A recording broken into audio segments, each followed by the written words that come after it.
minimanya apa regresi ini? Minima apa?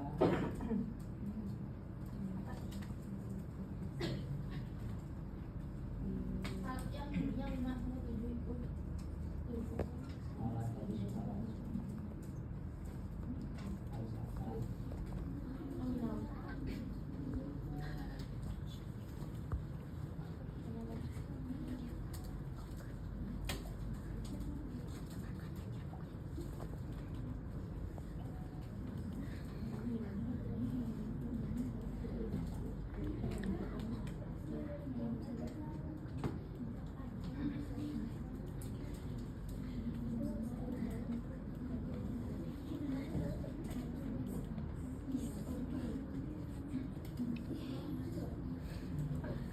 Ternyata ada masuk semua.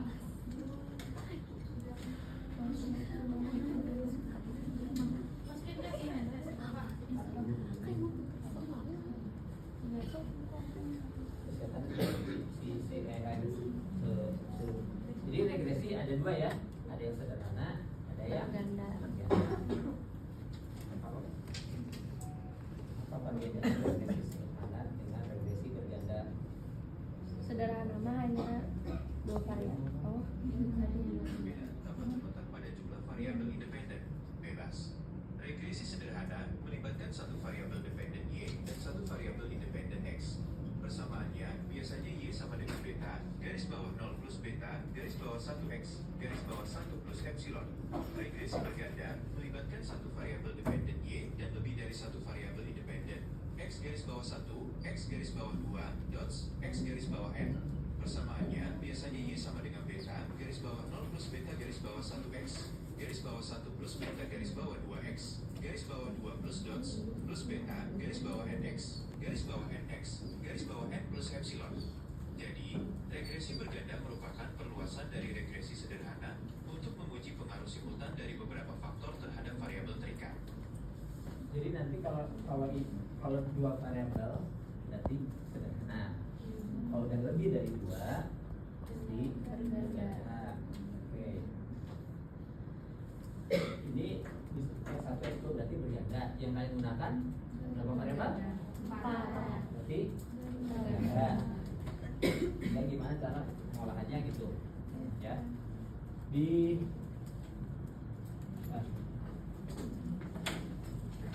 Ditanya kalau menggunakan rumus regresi, skala yang harus digunakannya tadi kan ada kan? Pakai apa? Jam 4 itu pilihannya apa? Terus skalanya mana?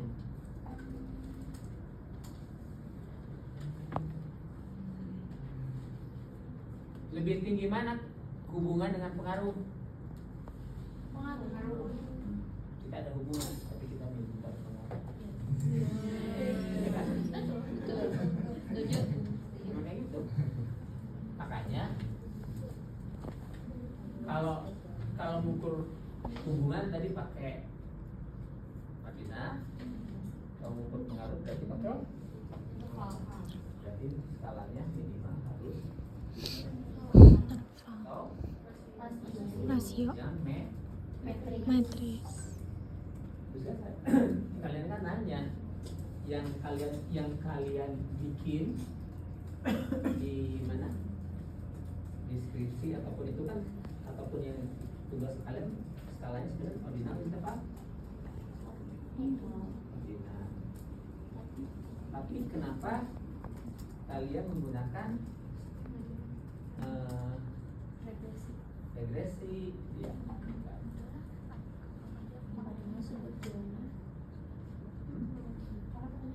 enggak. Kalian kan skalanya tadi udah jelas kan adalah ordinal kan, semuanya ordinal nih. Nanti mau ditanya kenapa tiba-tiba ya, kalau udah ke atas, kalau udah kalian ngomong regresi, kalau udah ngomong produk momen bisa pakai skala metrik kan, interval. Terus naik lagi ke atas regresi, naik lagi ke atas nanti analisis jalur, itu ibunya aja. Terus analisis jalur nanti ke atas lagi ke SEM atau PLS. Ini sebenarnya gampang gini aja. Semakin ke bawah tingkatannya semakin tinggi gitu, semakin akurat. Kalau ditanya kenapa akhirnya si interval terbagi dua nih, murni dari berat badan maksudnya murni kan, ada yang skala disebut hybrid ordinary interval scale. Nah kalian menggunakan poin yang dua ini, maksudnya apa? Yang namanya skala interval ordinal atau hybrid ordinal interval scale. Jadi yang disebut itu skala yang secara artifisial ditransformasikan dalam skala interval oleh peneliti ketiga. Tinggi, sedang, kan ada skala 1 sampai 7. Yang itu digunakan itu, makanya tidak artifisial kan tidak digunakan sangat baik. Kan harusnya dikategorikan kan ya? Tapi ini menggunakan angkanya yang digunakan, paham maksudnya? Bukan kategorinya, makanya dia disebut artifisial. Skala ordinal ditransformasi ke dalam apa disebut sebagai skala interval. Jadi si tinggi itu ya 7 atau 6 itu. Terus kita sebut ini di dalam bukunya si Haier disebut hybrid ordinary interval scale design. Nah ini dia sama saya juga udah diajuk tawarkan waktu teman-teman yang bimbingan saya itu kayak gini, ternyata dosen-dosen ada ribut tentang itu. Nah, padahal jawabannya kenapa? Pertanyaannya kenapa kalian harus menggunakan skala hybrid ordinary interval scale design coba? Kenapa? Kenapa? Karena kita itu tidak menggunakan kategorinya, tetapi kita translate dulu kepada angka. Kenapa kalian menggunakan skala itu, tidak menggunakan ordinal saja? Tujuannya untuk apa coba? Ayo, kita sebentar. Karena biar di sini Pak, kan kalau misalnya yang sangat baik, kalau sangat baik itu masih gak terdefinisi berapa sangat baiknya. Tapi kalau Tujuannya untuk misalnya apa? Tujuannya sebenarnya untuk apa? Mengetahui pengaruhnya, seberapa besar pengaruhnya. biar lebih aman. Akurat, hubungan juga akurat. Ya, dia tujuannya untuk apa? Mengetahui seberapa pengaruh. Dan balikin lagi pertanyaannya. Jika kalian hanya menggunakan skalanya ordinal dan atau nominal, emang efeknya apa sih? Dibandingkan dengan kalian tadi harus pindah ke skala interval gitu kan? Iya. Ya. Kalau harusnya kan di sini kan di ordinal. Terus kenapa pindah? Jawabannya sederhana kok. Kenapa mesti pindah? Biar ada matrix, biar ada angkanya. Biar bisa Tujuan dihitung. untuk apa? Tujuan untuk apa? Gitu. Biar bisa diukur. Di ordinal itu kan ada angka tetap. Biar canggih. Biar lengkap. Biar lengkap. Canggihnya gimana? Apa bedanya si ordinal sama si interval Biar itu kan? langsung Kan bisa makin bawah dia dihitung. makin akurat kan? Kan? Ya canggih. Ya, ini bagus tuh. Kan asumsinya gini nih. Kita punya hubungan kan? Iya. Nah, ini kan? Ya. Panahnya satu nggak? Dua. Hubungan kan panahnya kiri kanan kan? Iya. Nah, Hanya ingin melihat satu arah saja. ya, kalau misalnya kita pakai ordinal, apa yang terjadi? Penelitian kita hanya melihat Hubungan saja, bukan pengaruh. berarti Tidak ada arahnya. Tidak ada. penelitian kita itu hanya dibatasi di sini. Kita tidak bisa melihat tadi apa? Pengaruhnya. Kita harus Interval. supaya Hybrid. pertanyaannya di sini nih. Hybrid. Kalau misalnya data kita stuck di ordinally, kita bisa uji regresi nggak? Enggak. PLSM kayak gitu bisa nggak? Itu jawabannya. Berarti bisa. Ya, dia bisa Dia bisa saya. menganalisis lebih Lebih dalam. lebih dalam ya. Yang kalian dalam.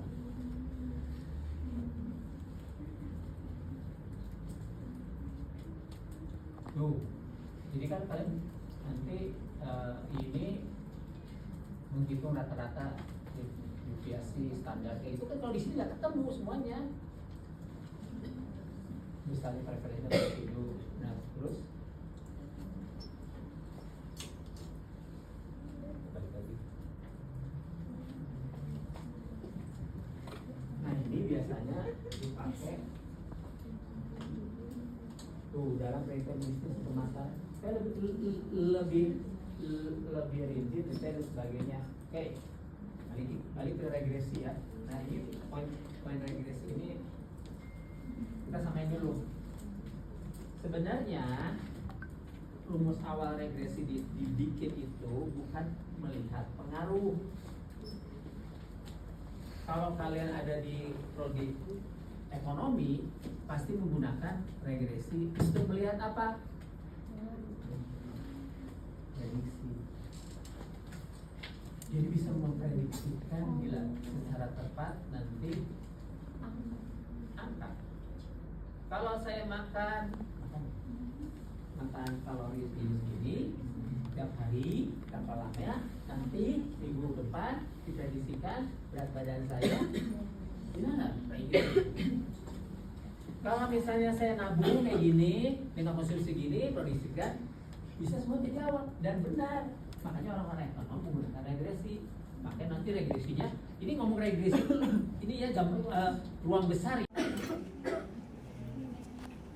Linear terus ada banyak banyak Pak. Ya banyak, sampai yang paling canggih ada alatnya nggak pakai SPSS, pakai Infuse.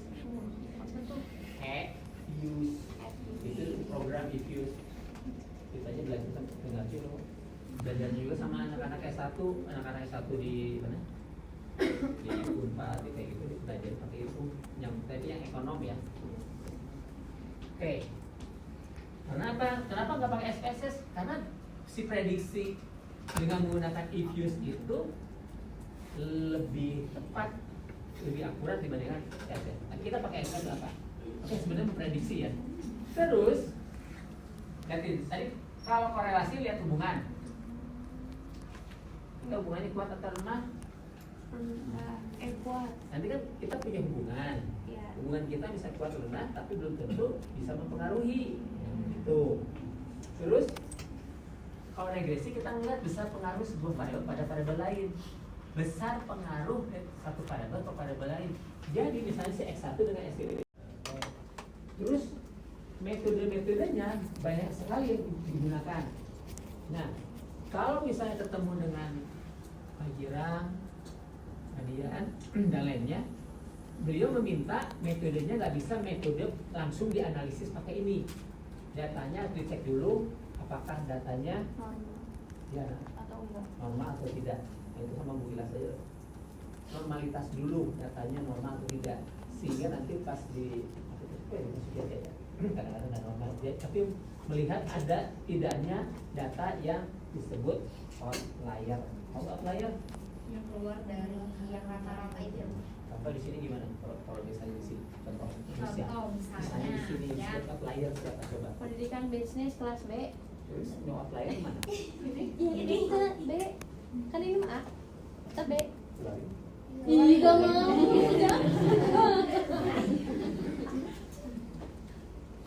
Jadi yang di outlier memang keluar dari garis.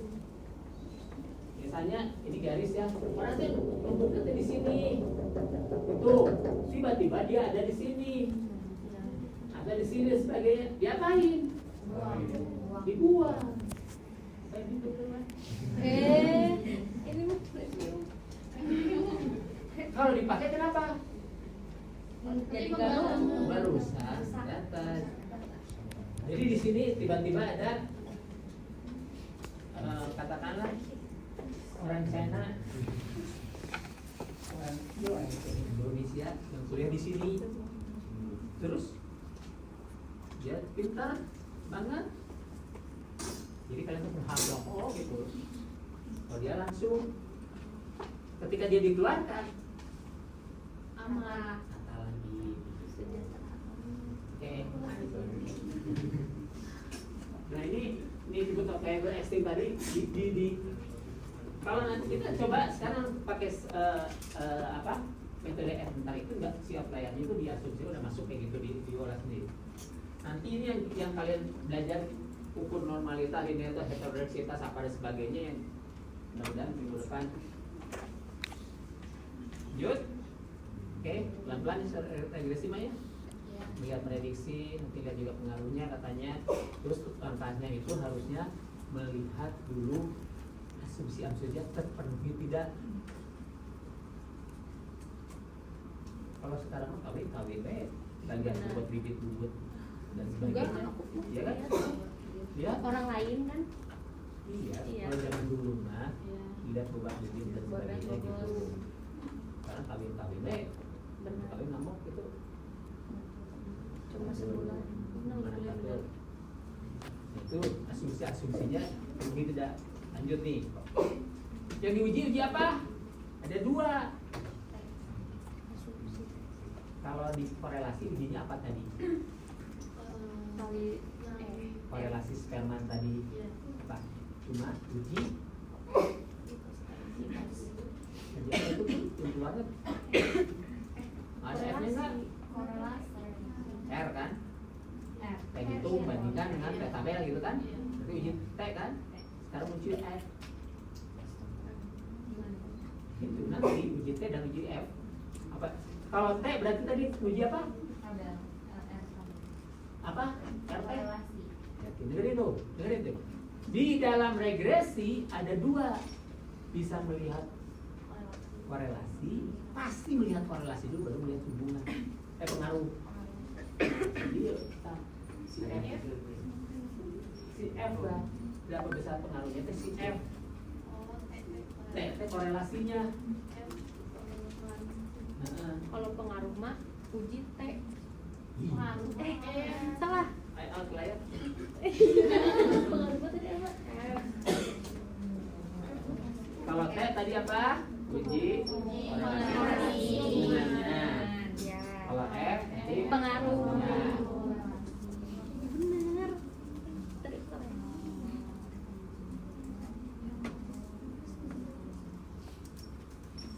tapi dia tuh suka ketemu kayak gini di dalam sampai skripsi pun ini sampai skripsi ya.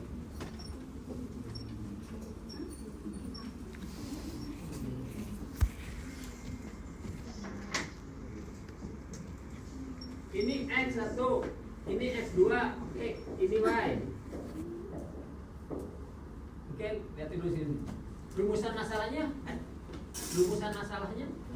yang verifikatif, bagaimana? Pengaruh.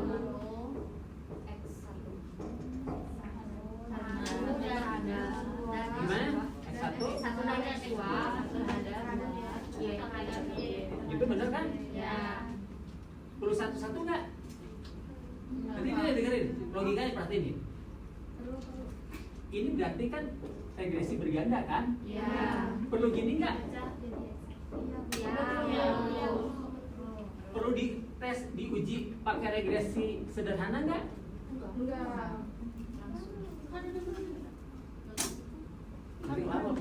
Ini kasus loh di sampai skripsi sampai kayak gini.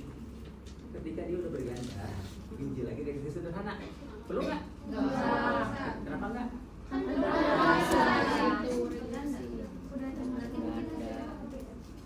Ya kan gini, kenapa berganda teh? Aul sama Andre bersama-sama ke rumah dirimu. Pastikan dirimu pakai jilbab dan sebagainya. Ya, itu kan? Kan kalau Aul main ke Amel kan kadang-kadang biarin deh. Ngerti kan maksudnya? Nah, kalau dipisah kan beda. Tapi ini kalau bisa dua-dua kan berarti jilbab ngerti nggak? Nah, di kita anehnya ketika udah uji berganda, diuji sederhana jangan, karena di berganda itu sudah ada hasil masing-masing dan keseluruhan itu sih.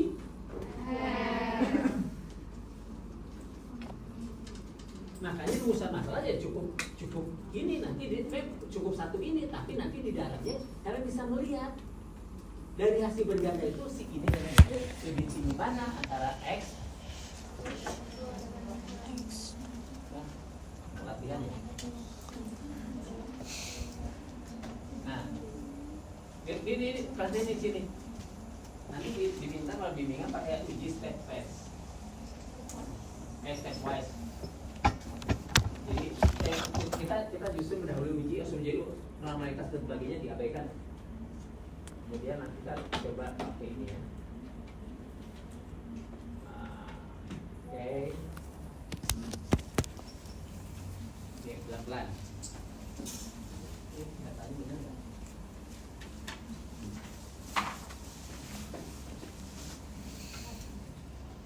Regulasi.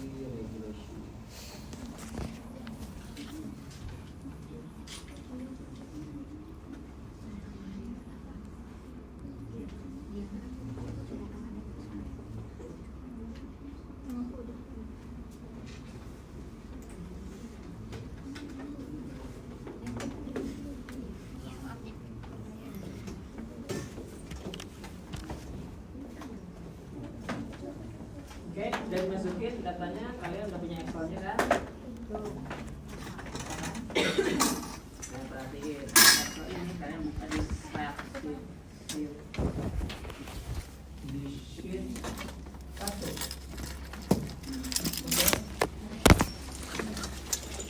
Oke. Ya, sheet 1. Terus harusnya kayak gini. Kalau regresi itu benar-benar iya. Mau MP terserah lah. Mengetahui apakah kegiatan ini yang penjualan perusahaan ini real misalnya. Iklan di koran. Iklan di koran berarti katanya ada kan? Ada.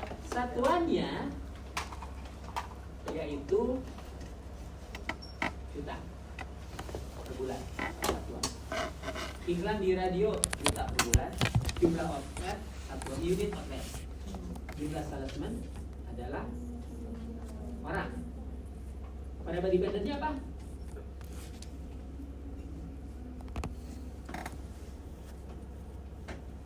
Kan 1 sampai 4 pada bebas kan? Dependennya jadi apa? Apakah benar-benar berpengaruh jualan enggak? Silahkan masukin ke PSS semuanya.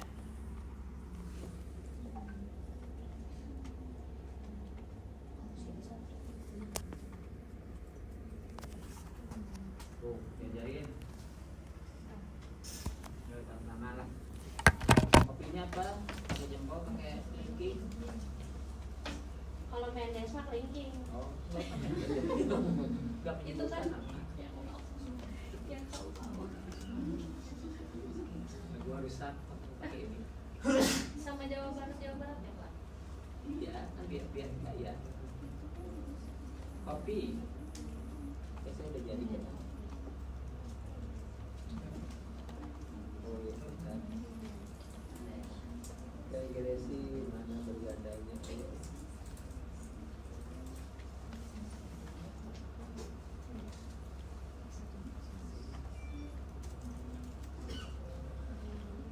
Sok, pada buat view-nya ganti.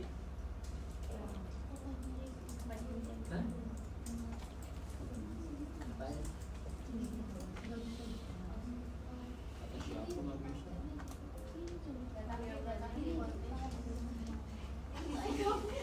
Mulai Bapak, mulai.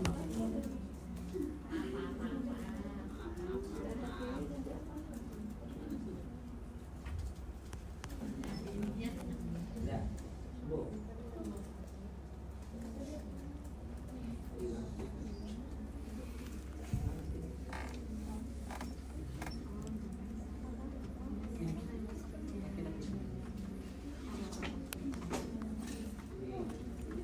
Ya kan?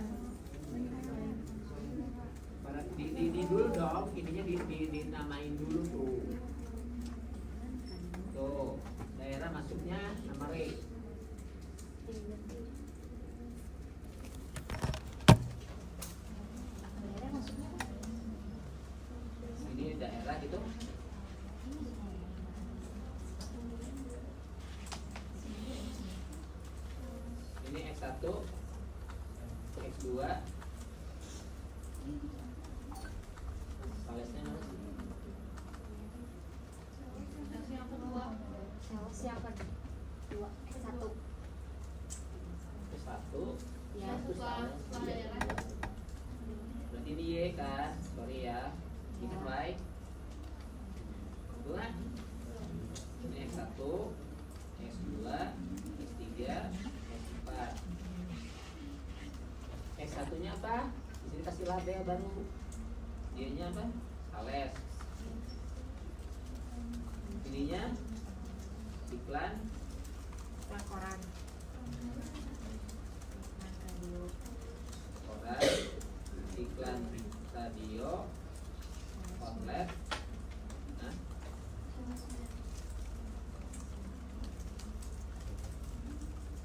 plaza.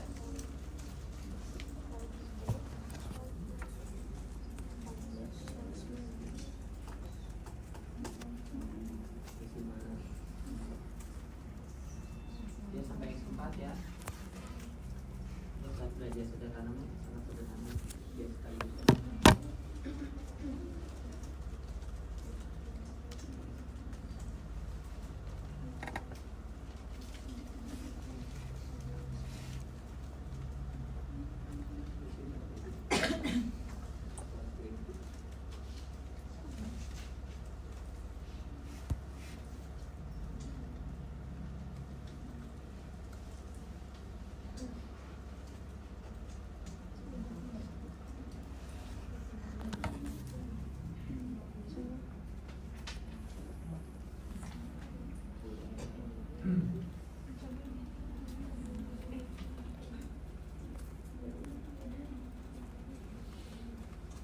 Udah masuk?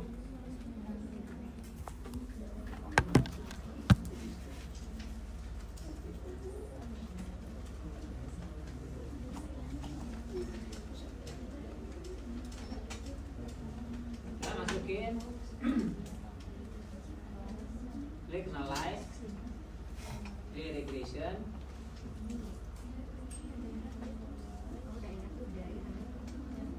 recognize, delete, regression, yang mana? Linear. Masukkan dependennya apa? Jalan. Good.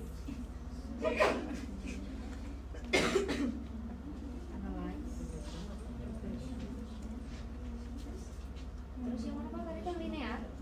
Linear.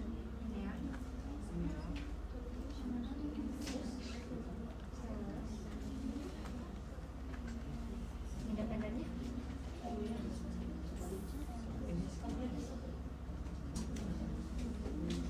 Des. Independennya kan orang.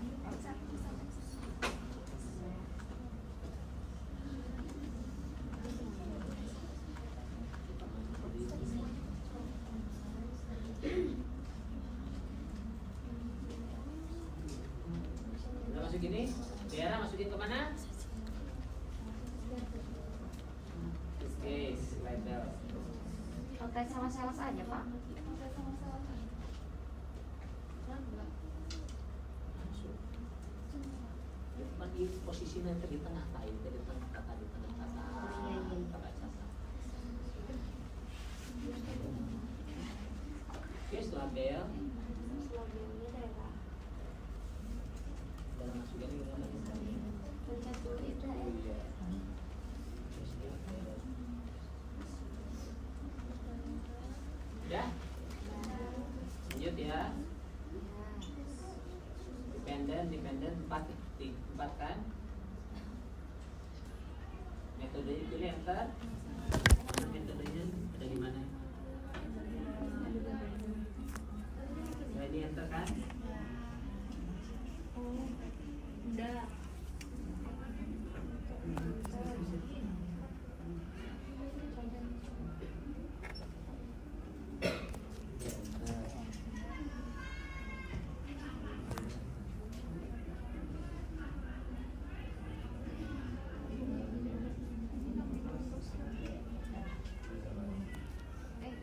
Baik kan? Kan oke. Nah, output. Baca. Keluar output pertama. Variabel answer remove. Artinya variabel yang dimasukin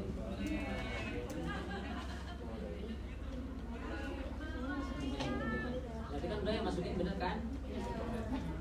Wadah summary. Ini sama.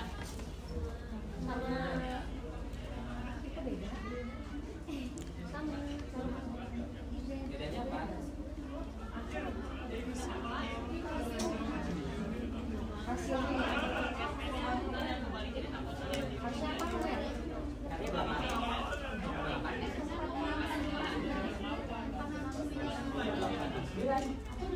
Oh ini ada tadi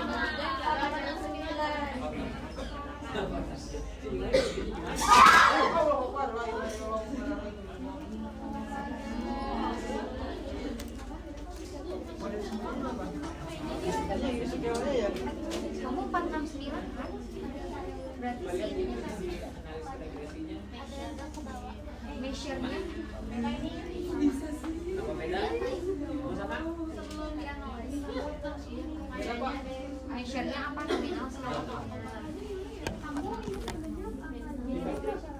Dependennya jangan salah.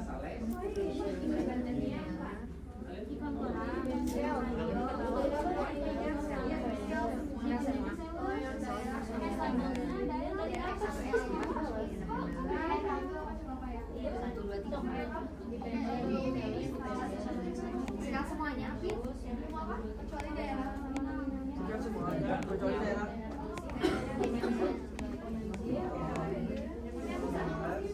Emang sama si data yang salah nanti.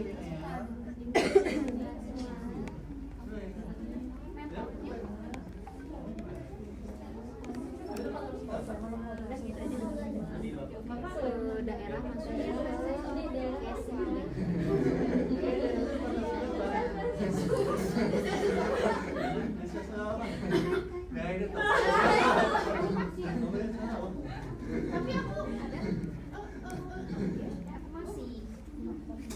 maksudnya aku masih tahu kenapa dia lainnya apa yang numeriknya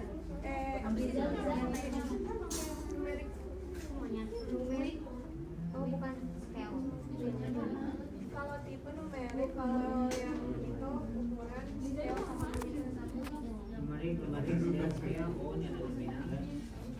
ini itu betul numerik. Udah betul.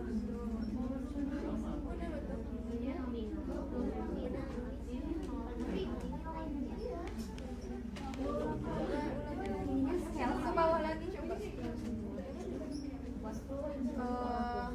Analyze, regression. Kalau udah ada hasilnya terus kalau ke bawah itu kayak nyamper sama SQL.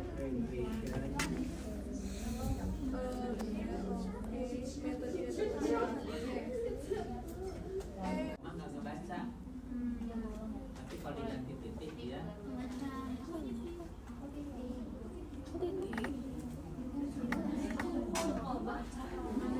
Gimana Excel Bapak? Beda Excel, beda ini ada yang Excel yang pakai titik ada Iya yang ada defaultnya koma, oh ada berarti defaultnya.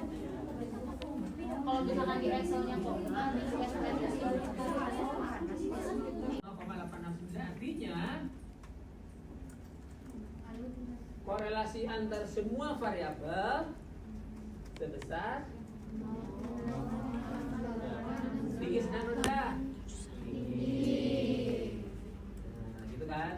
Kita bawa korelasi hubungan size dengan 4 variabel tersebut di terus apa bedanya? Adjust R square dulu ya. Di atas 0,6 demikian. Terus di situ lihat baca R square artinya dapat dari mana?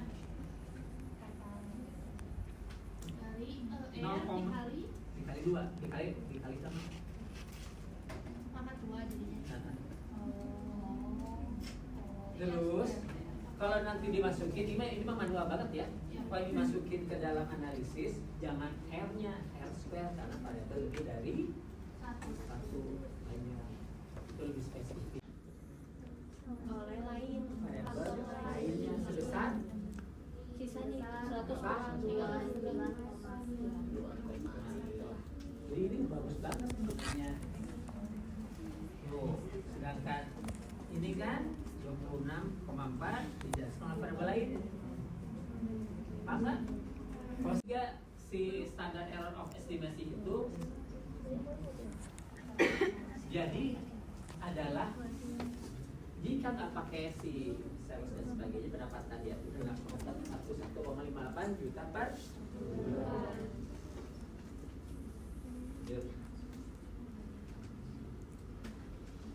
Beres tuh. Sekarang, nah ini yang disebut tabel ANOVA. ANOVA ini kita melihat signifikan atau tidak signifikan atau tidak. Signifikan atau tidak cepet bahwa secara berbanding ini rumusan ini signifikan atau tidak? Signifikan. Kenapa? Kurang dari 0. Berapa? 0,0. Berapa? Dengan F itu 298. cepat tuh. Artinya apa? Model ini bisa memprediksi untuk baju bisa dilanjutin lagi.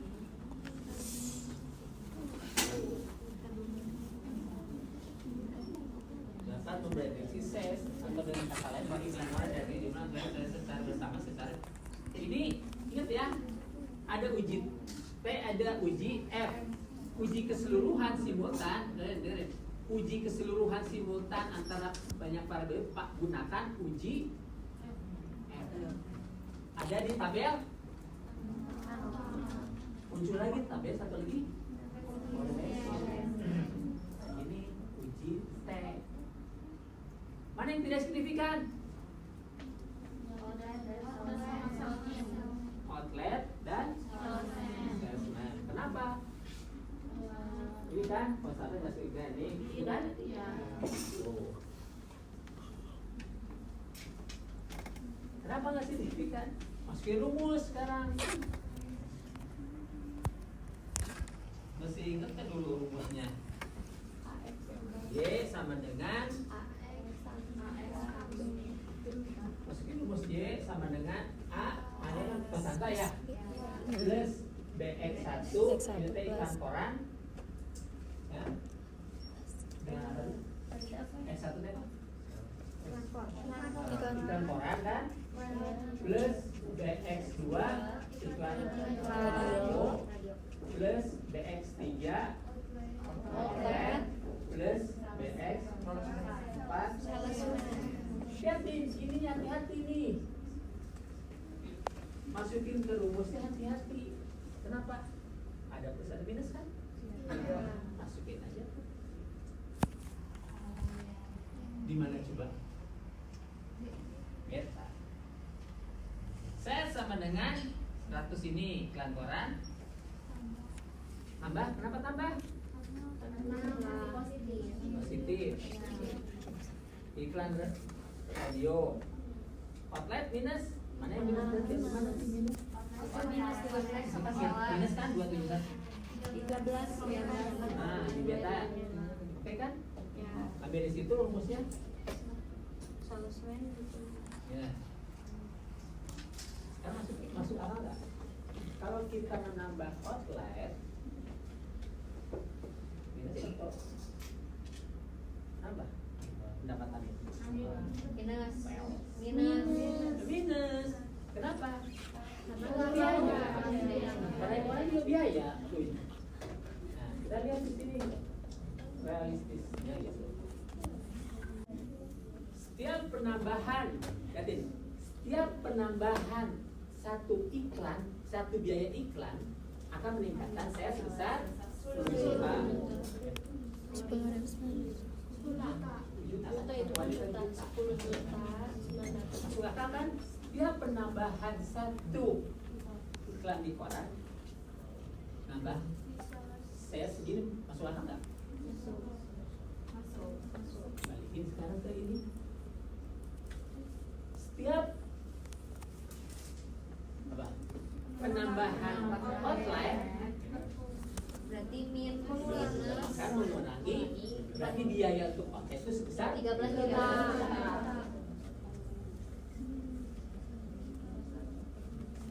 Oke, terus sama kayak gitu. Oke, hati-hati. Ini kita ngomong realistis dulu, pakai yang metrik tadi case ke masing-masing kan ya. Kan nggak akan seperti ini. Nah, pengaruh signifikan teriklan pada pengambilan keputusan. Oke, hasilnya diperoleh maka udah ini kan hipotesisnya. Dari ketiga ini, nih, kan ada yang tidak signifikan. Makanya diapain? Yang nggak signifikannya bisa jadi dibuang.